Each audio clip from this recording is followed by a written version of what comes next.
How much will SOFI be worth in 2026 if every single one of their business segments is firing on all cylinders? And that's a big if, because you see, SOFI has three main revenue drivers, of which lending and financial services, in a way, they have proven the bears wrong. However, the same can't be said about their tech platform, and therein lies the problem. You see, growth in this segment was once over 30%. In fact, even in some quarters, the growth in the tech platform was as high as 60%. However, in the most recent quarter, that growth has slowed down to only around 14%. And in fact, in the most recent earnings call, there was not even a single mention about being the AWS of Fintech. And at the same time, we have heard Anthony Noto say that I would expect our growth to result in revenue that's about 30% financial services revenue, 30% tech platform revenue, and 30% lending. And if you think about it, for each of their business segments to contribute an equal 1/3 of overall revenue, it is not the lending and financial services segment that has to slow down, but it is the tech platform that has to play catch up. And because of that, I do believe that the tech platform still has room to grow, unless they eventually tell us otherwise. And in their most recent earnings call, SOFI has pointed to the fact that some of these big financial institutions are moving slowly in their decision to move over to a modern banking core, and that has caused the overall slowdown in the tech platform. And so recently, Galileo released a 22-page report where they address some of these concerns and their possible solutions to some of these issues facing the large financial institutions. And as we start to see some of these financial institutions finally come on board onto SOFI's tech platform, and their tech platform revenue overall inflects back up to growth, it's not too far-fetched to think that we might potentially see a multiple expansion as people start to price in their tech platform. But as always, potential is a dangerous word, so let's dive in. Now, in some of my last couple of videos, I may have sounded pretty skeptical about the tech platform, but that is actually not the case. You see, I think when we are doing valuation, what we have to understand as investors is what we're trying to do is to find a range of possible outcomes to assess the risk and to determine whether or not we are comfortable with the potential risk that we are taking on. And in SOFI's case, because of the slowdown in the tech platform in the last couple of quarters, that was just one distinct possibility that we had to consider in our valuation. However, this video is different because in this video, we're going to explore why the tech platform can grow to become 1/3 of SOFI's overall revenue and what happens to SOFI's valuation if that reality actually materializes. And now question marks remain. Do banks really need SOFI's tech platform? And the short answer is yes, they do. You see, SOFI's tech platform is made up of the acquisition of both Galileo and Technysis, both of which are now operating under Galileo's brand. Right, so let's start by talking about what they actually do for the banks before talking about why the banks need them. Now, SOFI actually bought Galileo back in 2020, and although that purchase was actually pretty recent, Galileo is actually a rather old company founded all the way back in the early 2000s, I think around 2001. And what they actually do is they are basically a platform as a service company that allows fintechs to make use of their APIs to create financial products for customers. Now, I have to say, when I first ventured into this world of tech and investing and things like that, I had no idea what is an API. So if you were like me all those years back, I'm going to quickly explain to you what it does.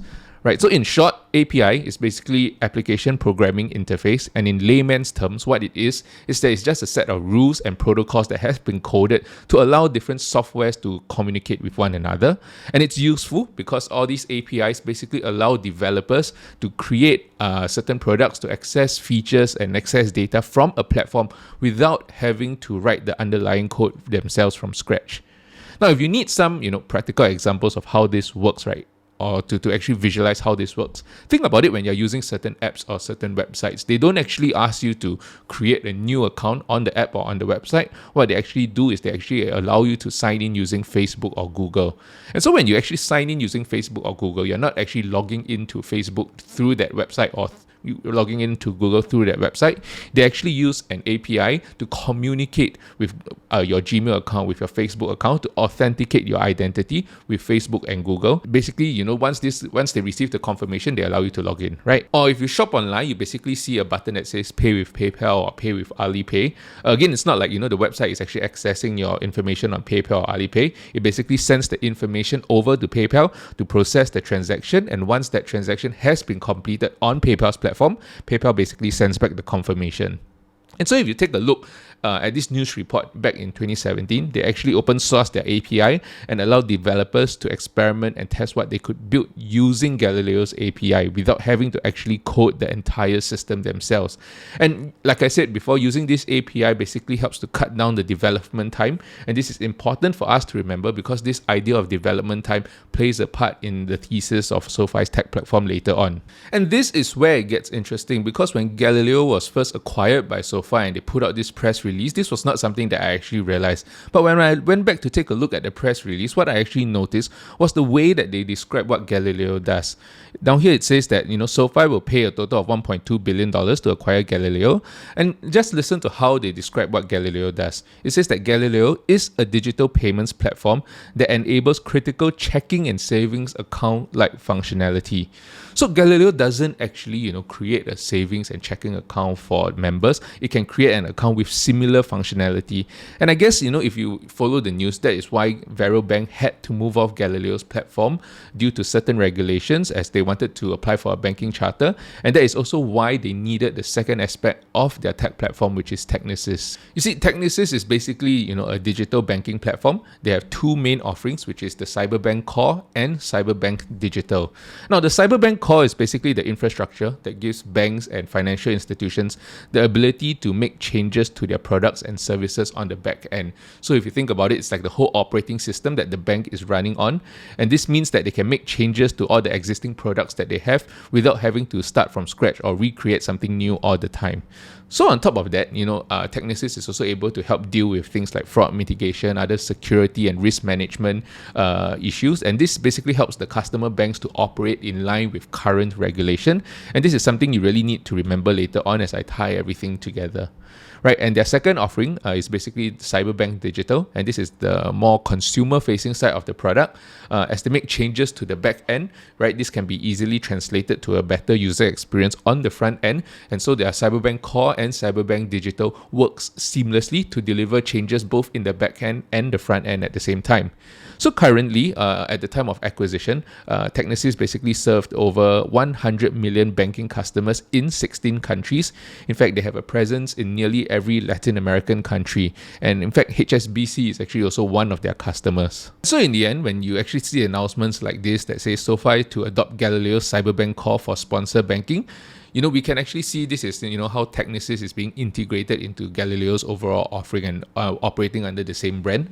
And, not only now do you have the backend infrastructure to power the bank, you have Galileo API to innovate and create new products tailored to your customers. And then using Technysis as the backbone of your bank, you can actually push out all these innovations to your customers in a very short period of time. So to the best of my understanding, this is what actually happens in the whole process and how Galileo and Technysis actually works together. Now, if you are a SOFI member, you basically apply for a bank account with SOFI, right? You can actually do it digitally and they basically issue you a debit card. So basically, this debit card using Galileo's API will be connected to your bank account. Now, Technysis, which is the Cyberbank Core, basically helps to monitor the transactions that occur on that bank account and ensure that the number reflected in your bank account is accurate. So imagine, right, you're shopping online or you're at a coffee shop, you're buying, some iced coffee or something like that, and you're using your debit cards to make a payment. So what happens is that when you tap your card on the payments terminal, right, your card details is being taken by the payments terminal that can be something like Adyen or Fiserv and things like that, and being passed on to a payment network. Now, this payment network is actually things like Visa, MasterCard. So Visa and MasterCard will basically take your card details and try and confirm these card details with SOFI. And SOFI basically will check for sufficient balance in your bank account for the transaction to go through. So once SOFI approves the transaction, right, the payment network receives the confirmation from SOFI. They actually transmit this approval back to the payment terminal for the transaction to be completed. And so what happens on the back end is that Technysis will then adjust the customer account balance to reflect that transaction. So all of this is going to be actually done in seconds, and it has to be done within certain regulatory framework to protect against fraud and money laundering. And this is why Technysis is an important piece to the overall jigsaw. And so in the current environment where banking is becoming more and more digitalized, I think SOFI's tech platform is becoming an important offering to some of these legacy banks. You see, these legacy banks actually need to keep up with the pace of innovation of the fintechs, and with their current legacy systems, they're not able to innovate as fast, they're not able to make changes and push out new products as quickly as some of these fintechs. And so Galileo actually addresses some of these issues more in detail in their report, so we'll talk about that later on. But basically, these legacy banks, as they adopt Galileo's API, they're able to use it to create new products and at least keep up with the pace of innovation of the fintechs that are around them. Because you have to bear in mind, right, that a lot of these banks don't actually, just have a spare tech department sitting around doing nothing, right? And if they choose not to use Galileo's API and decide to write their own code, they are basically losing out on time and they have to incur a very high cost. On top of that, the chances are they currently do not have that kind of expertise at the management level to oversee an entire tech department, much less, run it in a competitive manner. And so the DIY route, is cost intensive, and that would mean banks are not just competing with fintechs, but also the underlying companies that power the fintech. Additionally, I guess with SOFI being a chartered bank running on Galileo's Cyberbank core, I think it demonstrates the overall quality of the product and the quality of the offering that they have, especially what happened after the Synapse collapse. I think this becomes even more important, and I guess this will really make it attractive options for all the neobanks and fintechs out there. And so before SOFI actually bought Technysis, right, Vero Bank had to move off Galileo because of certain regulatory concerns. However, now with both platforms under the same brand, that is no longer a concern. In fact, we should see that as a good thing for SOFI's tech platform and to see more customers actually come to them. On top of that, I guess also with SOFI having a bank charter, they can also act as the third-party bank for some of these smaller fintechs and neobanks. And all these fintechs and neobanks don't have to worry about a potential third-party collapse like Synapse happening again, basically leaving their customers stranded. Because now the tech platform that connects the fintech with the third-party bank belongs to the bank itself. Now, I want to very quickly take a look at the report that Galileo released titled Making the Core Banking Modernization Business Case. Now, in this report, they actually referred to or made reference to another report that they released previously titled Galileo's Consumer Banking Report by Datos Insight. So I'll be jumping back and forth both of these reports. So I want to start off by talking about the changing landscape in banking and finance. Basically start off by referencing the Consumer Banking Report. Because, I just said that banks need to be able to keep pace with the rate of innovation of fintech. And so we actually see that even back in 2021, that this is not just something that happened in the last couple of months or in the last year, that even back in 2021, 61% of the consumers that were surveyed, right, said that they're likely to switch their primary provider, which means the primary bank that they are using, to a digital-only provider. And at the point in time, at the point of the survey, about 35% of their funds are already in digital-only accounts.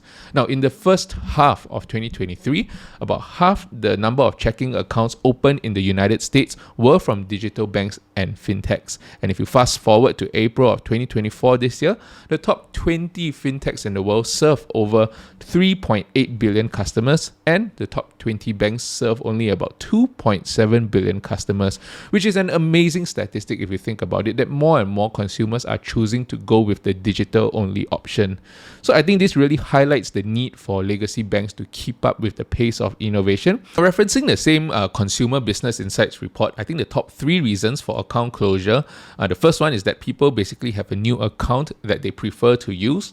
Now, although this report didn't specify that this new account that people prefer to use was a digital-only bank, I think that is the whole premise of the report, that banking landscape is changing. People are moving to the digital-only platform. That's the whole premise of this report. And I think the second reason were the high fees, which is basically pointing a finger at legacy bank and how their old system works. And the third reason for a switch in accounts is due to poor customer service. Now, in fact, as I was looking at this report, I just realized the fourth reason is actually the consolidation of accounts to one bank. And so I guess this, in a sense, echoes the first reason again, because you actually have a provider that you prefer, so you just want to consolidate all your accounts over there. And if you go back to the original report, I guess apart from the loss of customers, we can also see that, the legacy core banking system cost banks money. This amount was around 36.7 billion in 2022 and will rise all the way to 57 $57.1 billion in 2028. And so you can see that the need for legacy banks to basically replace their current banking core is twofold. One is because they have to actually fight the loss of customers to all these fintechs, and second is the increasing cost to maintain their legacy banking systems. And so when it comes to making a decision, I guess there's always two sides to a coin. On one hand, I think banks think about the cost that they have to incur, some of the risks that they have to take on, and the ease of system integration. And on the other hand is the need for growth, creating opportunities, and basically operating in a very efficient manner. And I think for many years, I guess the second half of this equation has been deprioritized, and they basically stuck to what is safe, what works, and basically what was okay until fintechs entered the scene and started to disrupt the space. And so after setting the scene over here, Galileo basically began to make its case. Now, the reason why banks are not able to keep up with fintech is largely because they invest so heavily in their front-facing digital self-service channels. And what this means is that the users will always, perhaps see a nice new interface and changes to their interface.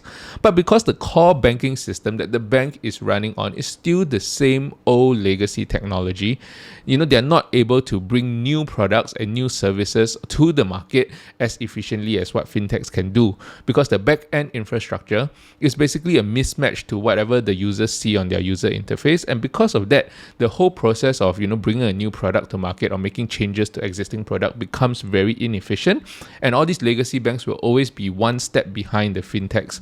And so this is basically solved when they adopt Galileo's cyberbank core, and they can actually make use of Galileo's API to create and release products. Now, another aspect of Galileo is that it allows banks to make use of customers' data in a very holistic manner to deliver personalized services and products to the customers. Now, there's a study done by PwC, right? And they basically found that it is more important to have a personalized experience in the banking industry compared to any other industry, because that is what the customer demands.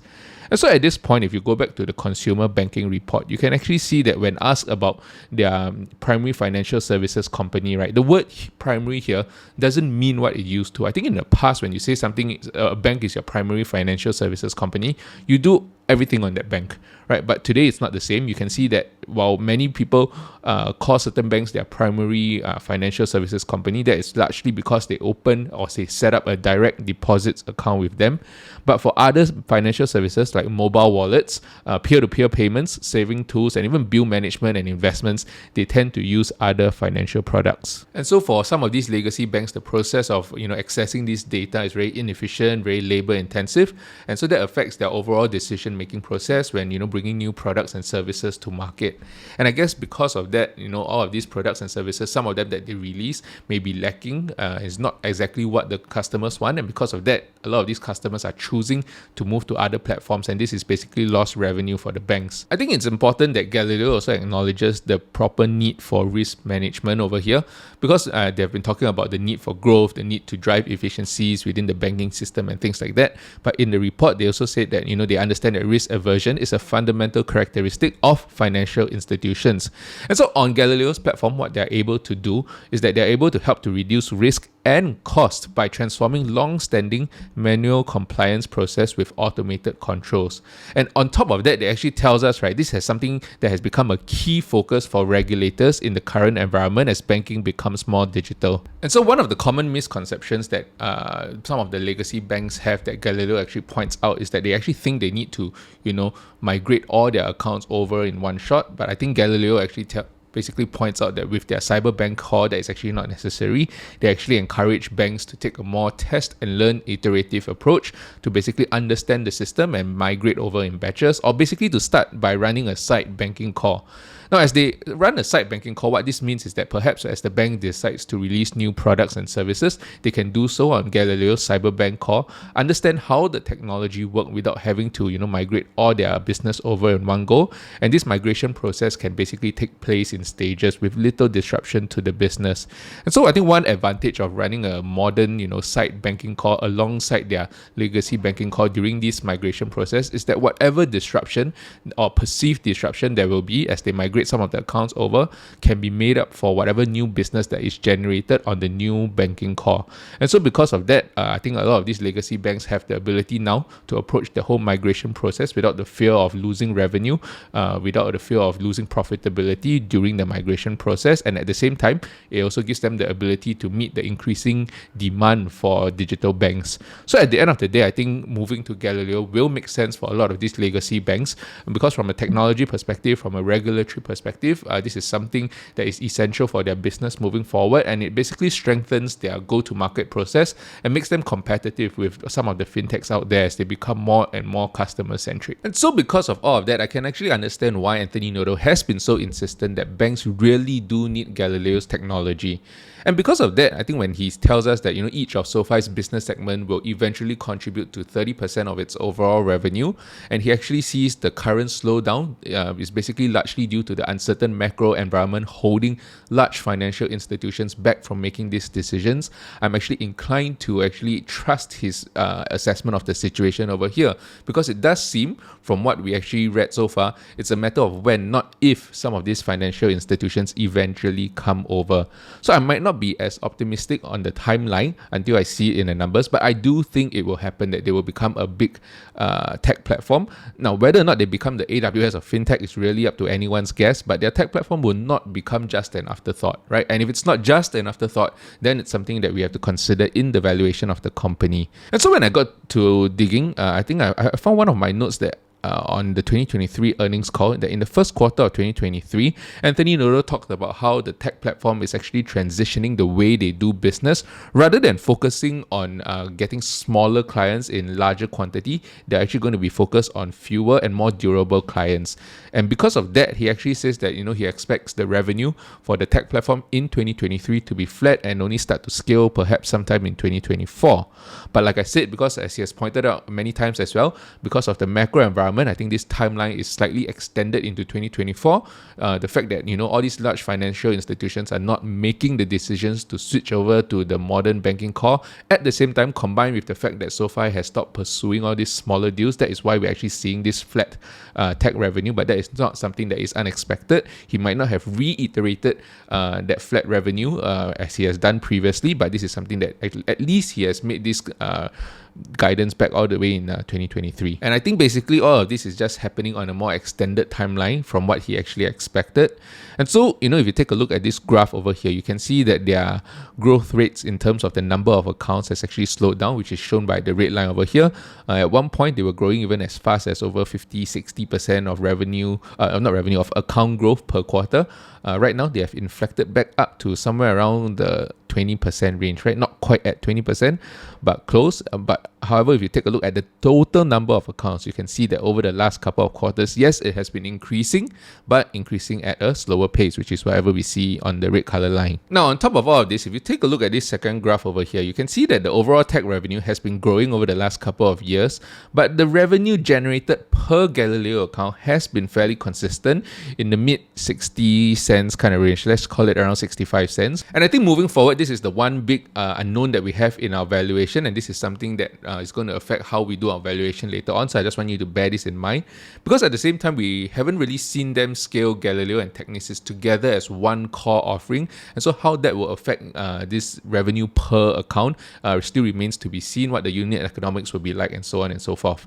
So it's hard to say where this will settle, and anything that we use here will really just be a best guess. And like I said, if you really want to be conservative, we can assume this amount stays the same, around 65 cents going forward. And so in this valuation, what we are going to do slightly differently is actually to work backwards. The numbers that you see in this model are based off the numbers in the spreadsheet that I used in my previous video, where we projected SOFI's revenue for the next few years based on the revenue per product. Now, like I said in that video, right, there are some numbers here in the spreadsheet that I want to go through again to basically check my assumptions and update my valuations in another video. But by and large, that is not going to affect the overall valuation too much over here. But at least you know where we are working from. So for this tech valuation in particular, we'll be working off the base case scenario in that spreadsheet, and basically to work backwards and check a few things. And firstly, we are going to check the revenue of the tech platform as a percentage of overall revenue and make sure this is largely in line with the expectations that each of SOFI's 3 business segments will contribute to 1/3 of their overall revenue. And I guess the working assumption here is that the lending and financial services will continue to grow in 2025 and 2026. They are not going to slow down and wait for tech to catch up and things like that. The tech platform will just have to play catch up as we go along in 2026 and beyond. Now, and using the revenue that they expect the tech platform to bring in for SOFI, we will be dividing this number by the revenue per Galileo account. And like I said earlier, this is a number, the revenue per Galileo account, that we don't really have much clarity on because we haven't seen them scale both Galileo and Technysis together as one core offering. So we want to see actually how that levels out. But like I said, for our conservative assumptions, we are just going to start with 65 cents and work our way from there. So by doing that, we're able to find out how many Galileo accounts we need in order to achieve these revenue expectations. And we're going to basically compare that number to where we are today in terms of the total number of accounts and to see if the required growth rate is reasonable and whether or not this is something they can achieve by perhaps, onboarding that one or two large financial institutions that they were in the proof of concept stage with back in 2023. So like I said, I've taken my data from the original table. This is the original table that you can see over here. I've put it onto a new spreadsheet that you're going to see later on. So if you just take a look at the base case, I just want to draw attention over here. It assumes 4.5% quarter-over-quarter member growth in 2025. This falls to 2% in 2026 as the number of members get larger, right? So this is natural that the growth rate starts to fall. Products per member over the next 2 years stays around where we are today, between 1.45 to 1.47. Revenue per product is between $47 to $51, slightly higher than where we are today, which is $46. And the net income margin in 2026 will come in at around 18%. Now, in the base case, the tech platform basically grows at around 14% in 2025, as you can see over here, and 16% in 2026. Now, if that actually happens, SOFI's tech platform will eventually only contribute 9.5% of overall revenue, which is way off the company's expectations. And so you can see with these sort of expectations over here, they probably will not receive a very high multiple, around 40 times PE, and with that you can actually see that the projected price in 2026 is somewhere around $29.10. And so like I was saying earlier on, we actually do need to see their tech platform inflect back up to growth before we see some sort of multiple expansion. And so what I've done is basically to see what kind of growth rates the tech platform needs to achieve in order to catch up with the lending and financial services. Now, the easiest way is just to assume that the lending and financial services is already 2/3 of revenue. You just divide it by 2 to find 1/3 of revenue and assume that that is the tech platform's revenue. But I actually want to look at the tech platform from the perspective of growth rates and whether or not the growth rate is actually something reasonable from where we are today. So what I've done is to use different growth rates in the yellow lines that you see over here to determine the tech revenue growth. And in the gray line, that basically automatically calculates the tech platform's revenue as a percentage of overall revenue. Now, if you take a look at the bottom left corner of the screen over here, using the same dilution assumptions as we did in, like I said, the spreadsheet that I was using previously, the same net income margins of my base case, 18%, and a PE ratio of 55 times. Why 55 times? That is actually Square's PE ratio, right? And this is what we got. Now, in order for SOFI's tech platform to become around 30% of revenue, they will need to grow its current revenue at 120% CAGR year over year for the next 2 years, and the number of accounts at around 104% CAGR. Now, if they do that, they will end up with an EPS of 92 cents, and with a 55 times multiple, they could be priced at around $50.33. But if you think that is way too bullish, you can actually take an 80% revenue growth, which actually amounts up to around 70% growth in terms of number of Galileo accounts, with an EPS of around 83 cents and 55 times PE. That will give you a price of $45.64. But in all honesty, these two numbers are way too far-fetched. And I think this could be the same case of, the financial services, where I say I don't feel comfortable assuming more than 80% growth last quarter, and growth actually came in at 102%. But until they give such guidance, I think I'd rather turn it a notch down and be a little bit more conservative in my own expectations. And I guess it was at this point when I was actually running the numbers that I actually realized that, something doesn't really add up. It's either they have something up their sleeves that we are not seeing, just like the loan platform business, that was not something that anyone was pricing in, or it will really take longer than expected to actually scale the tech platform. Like, it's not possible to reach this 30% kind of objective by 2026. Because with how the lending and financial services platform are expected to perform, especially in 2025 and 2026, even growing your tech platform revenue at 40% CAGR, which means number of accounts have to grow at around 36%, you will still eventually end up with tech revenue only at around 14% of overall revenue.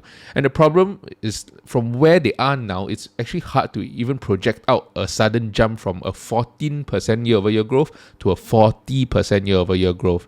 And so when Anthony Noto says that they expect growth to be between 20 to 25% next year because they have a backlog of clients, even if you want to consider that that is conservative guidance, right? 40% growth is actually 50% more than what he has guided for. Even with a P ratio of 55 times, you'll still end up at $41.88 if you assume a 40% CAGR. And so you can see from these examples over here, in the first scenario where we just basically ran the base case without any tech revenue growth, without a tech multiple applied to it, you can see the projected price being around $29. And if the tech platform actually inflects up to growth, you can actually see that the expectation is somewhere perhaps in the low $40 range, and that is what a multiple expansion actually does to the stock price. And if you thought we are done, not quite, because you see, the truth is there's still a part of me that is slightly uncomfortable with some of these assumptions.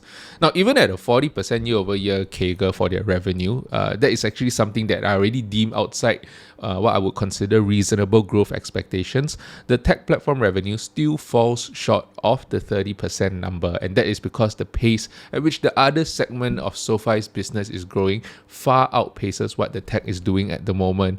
And so my guess is that it's probably only after operating the loan platform business for an entire year and recognizing its revenue for an entire year that we can start to see the tech platform once again make up a larger portion of overall revenue. And so to me, that is a 2026 and beyond kind of scenario.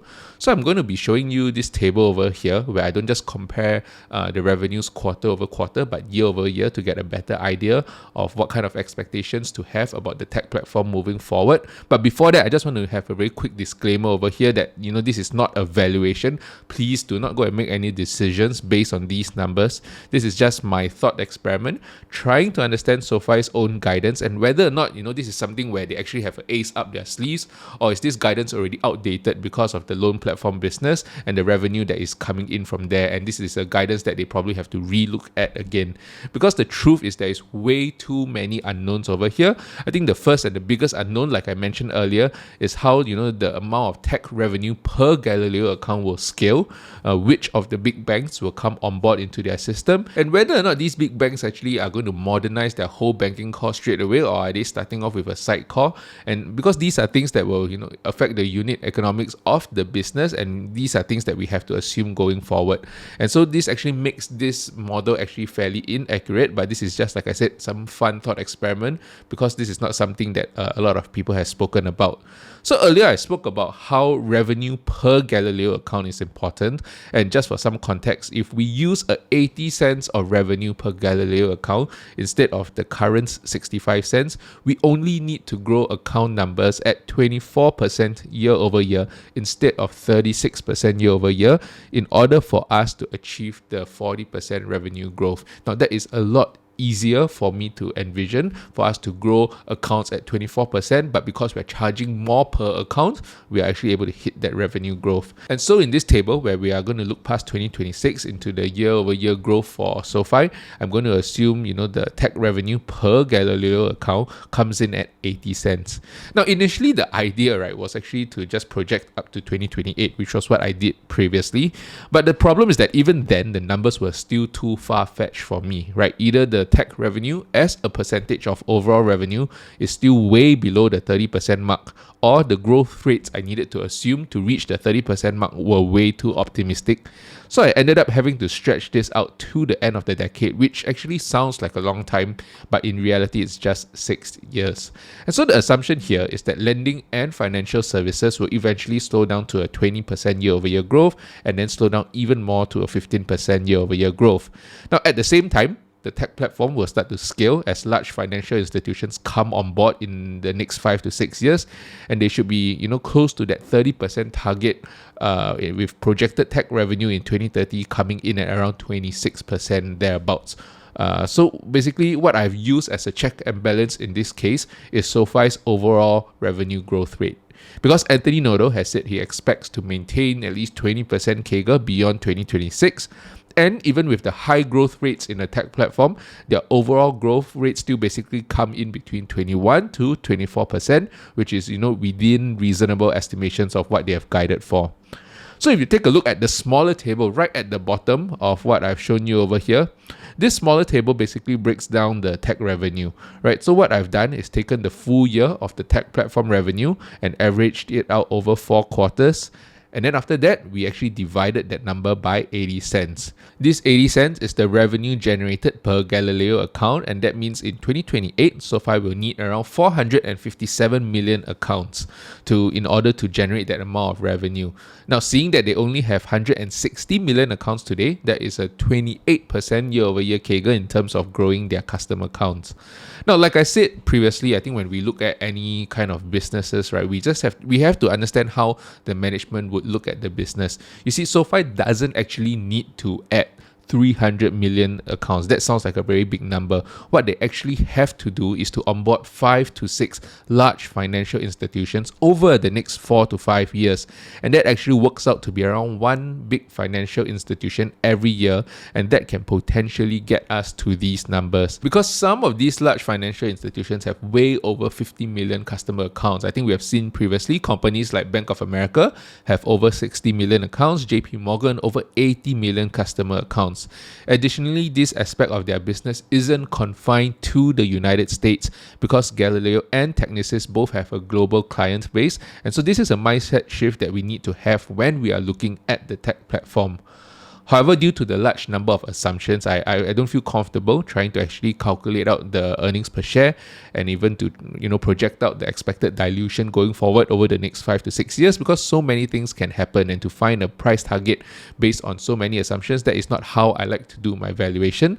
And I'm also afraid that people may just take this out of context and then make decisions with all these numbers, which is why I feel it's really important for us to have a firm grasp, a firm understanding of the near-term expectations of the business and to use that to inform our valuation. And so Chris Lapointe, who is their CFO, basically had a fireside chat recently to actually cover some of these issues, and I talk more about this in this video over here, which I'm going to be releasing next week, and I'll see you in the next one.